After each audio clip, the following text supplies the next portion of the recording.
Olá a todos, este é o canal Geopoliticando e vamos direto ao assunto.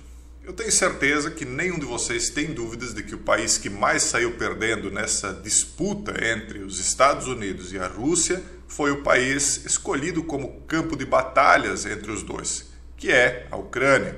A Ucrânia já teve muitas perdas de vidas, de infraestrutura, a parte elétrica está toda obliterada, é um caos total no país, né?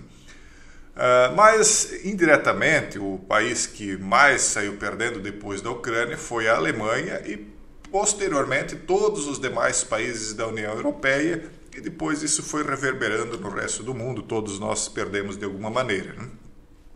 Mas a Alemanha perdeu muito porque os Estados Unidos, e quando eu falo no país, eu estou falando do poder constituído lá, que giraria em torno do atual mandatário e de todos os que o apoiam, e por consequência não estou falando do outro restante do poder que está fora, né, dos cargos executivos.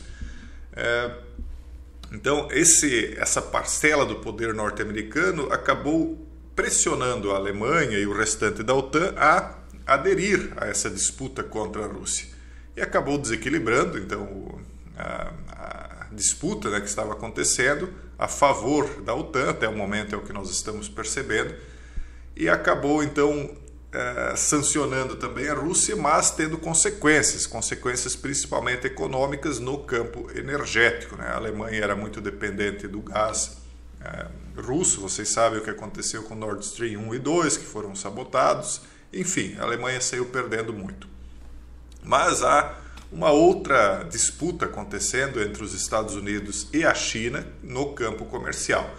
E agora nós vemos Olaf Scholz, da Alemanha, se encontrando com Xi Jinping da China, com foco em comércio. Ou seja, a Alemanha, de alguma maneira, está tentando, mais uma vez, se desvincular dessas decisões norte-americanas para que ela não saia perdendo também nessa questão do comércio. E nós vemos que os mandatários atuais norte-americanos querem que a União Europeia, segundo a minha visão, claro, né, acabe servindo de porrete, né, para destruir os adversários do poder atualmente constituído nos Estados Unidos. E parece que a Alemanha é um pouco resistente, e esse movimento em direção à China mostra algo nesse sentido, até porque na questão ucraniana também a Alemanha resistiu quanto pôde, acabou indo com a maré, mas tentou resistir, essa é a verdade, né? Enfim, vamos agora ver qual é o movimento de Olaf Scholz em direção à China, né? A viagem de Scholz à China foi criticada por sua disposição de fazer acordos com uma Pequim cada vez mais autoritária. Esse aqui é do site Al Jazeera, que é um site árabe, só que sob os ditames ideológicos que guiam a atual força, né, dominante norte-americana, né? O chanceler alemão Olaf Scholz se reuniu com o presidente chinês Xi Jinping durante a primeira visita de um líder do grupo dos G7 à China em 3 anos. Veja só, primeira visita de um líder do G7 em 3 anos. Liderando uma delegação empresarial de alto nível à China na sexta, o foco do líder alemão em aumentar os laços econômicos com Pequim levou a críticas ao seu aparente desejo de fechar acordos com uma nação cada vez mais autoritária sobre o presidente Xi.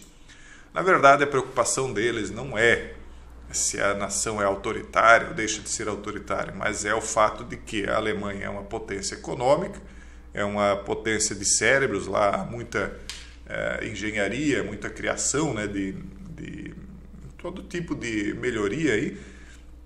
E se a Alemanha se aproxima da China, isso prejudica essa disputa que os Estados Unidos têm com a China hoje pelo primeiro lugar, né? Então, a forte dependência da indústria alemã da China também enfrentou um escrutínio renovado, particularmente sobre a dependência excessiva de Berlim das importações de energia russa, com o país profundamente exposto quando Moscou cortou o fornecimento em retaliação às sanções impostas pela invasão da Ucrânia. A situação da Alemanha é complicada, porque energia verde não sustenta a indústria pesada que ela tem. A energia solar, a eólica, não vai dar conta. E usar as usinas nuke também não é algo muito inteligente, porque acaba criando alvos, né? Então, se eventualmente um dia uma disputa, uma G mundial acabar eclodindo, você não gostaria de morar perto de uma usina nuke, né? Então, fica complicado para a Alemanha criar o seu próprio tipo de energia, até porque ela é central na Europa, né? A Alemanha está no miolo da Europa.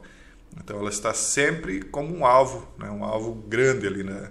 Dentro daquele continente. E vocês sabem que a União Europeia não é muito amada nem por Rússia, nem pela China, e tem amigos aí que não querem lá o melhor possível para ela, né? Não estou nem falando daquilo que eles, certos líderes europeus, fizeram com os destinos do Brasil agora recentemente, porque eles não querem também que nós nos desenvolvamos, né? Nós tínhamos aí certas perspectivas que estão totalmente, vamos dizer assim, interrompidas momentaneamente, né? Vamos ver mais adiante o que vai acontecer. A chegada de Scholz a Pequim marcou a primeira visita de um líder do G7, do Canadá, França, Alemanha, Itália, Japão, Reino Unido e Estados Unidos, desde o início do flagelo, lá em 2019. Recebido por um sorridente Xi no grande salão do povo de Pequim, Scholz disse esperar desenvolver ainda mais a cooperação econômica, ao mesmo tempo em que aludiu às áreas de desacordo. É bom podermos ter uma troca aqui sobre todas as questões, incluindo aquelas em que temos perspectivas diferentes. É por isso que existe uma troca. Também queremos falar sobre como podemos desenvolver ainda mais nossa cooperação econômica em outros tópicos. Questão do ambiente em que nós vivemos, segurança alimentar, países endividados, etc. Xi disse a Scholz que, como grandes nações com influência, a China e a Alemanha devem trabalhar juntas durante tempos de mudanças e turbulências em prol da paz mundial. Essa paz mundial aqui é que vai colocar muita gente no buraco, porque enquanto eles estão buscando a tal da paz mundial, eles vão tendo de demolir certos marcos antigos, né? Removendo certas tradições, certas situações. E quem remove marcos antigos acaba que vai, às vezes, construir em cima de um terreno pantanoso. A visão que eu tenho é que essa paz mundial, a tal da paz e segurança, aí vai se voltar contra os seus formuladores no futuro, né? Mas, enfim, para nós resta observar. Como diz, tem uma frase que eu li essa semana, na semana passada, que diz que nós não somos os jogadores, nós somos o prêmio, né? Então, a nós resta observar. Scholz também conversou com o primeiro-ministro chinês Li Keqiang no final da tarde, em uma reunião na qual ele pediu um comércio justo entre os dois países. Ele instou Pequim a fazer mais para pressionar sua aliada Rússia sobre a questão na Ucrânia. Eu até acho que esse movimento do Scholz ele tem a ver com a questão ucraniana, porque nós sabemos que a China é o aliado de primeira mão da Rússia. Então, oferecer algum tipo de troca para a China é uma maneira de enfraquecer essa aliança russo-chinesa. Eu não diria até que vai enfraquecer, eu diria que talvez a China acabe argumentando com a Rússia que seria o momento de ceder alguma coisa, né?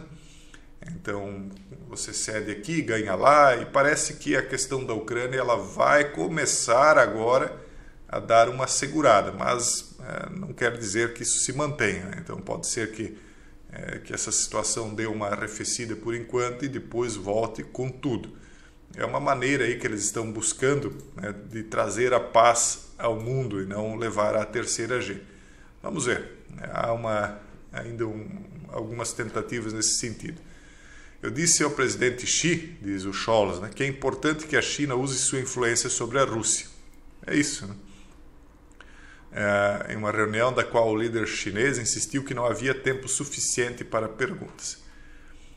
Antes da visita, o político da oposição alemã, Norbert Röttgen, disse ao jornal Rheinische Post que a abordagem de Scholz a Pequim parecia ser sustentada pela ideia de que queremos continuar fazendo negócios com a China, não importa o que isso signifique para a dependência de nossa economia e pela nossa capacidade de agir. Enfim, tanto oposição quanto situação na Alemanha estão buscando essa aproximação. Vamos continuar acompanhando, isso aí tem significado e vai ter reflexo na questão ucraniana, sem sombra de dúvidas. Talvez até seja algo combinado com os Estados Unidos, muito possivelmente até seja mesmo, né? Mas de qualquer maneira aí é importante que a gente continue observando para que veja, né, se as coisas vão mudar na situação ucraniana ou não, e se eles, uma vez conseguindo acalmar a Rússia, vão retomar a agenda que eles tinham iniciado agora em março de 2020. Por enquanto é isso, um forte abraço a todos e até o próximo vídeo, se Deus quiser.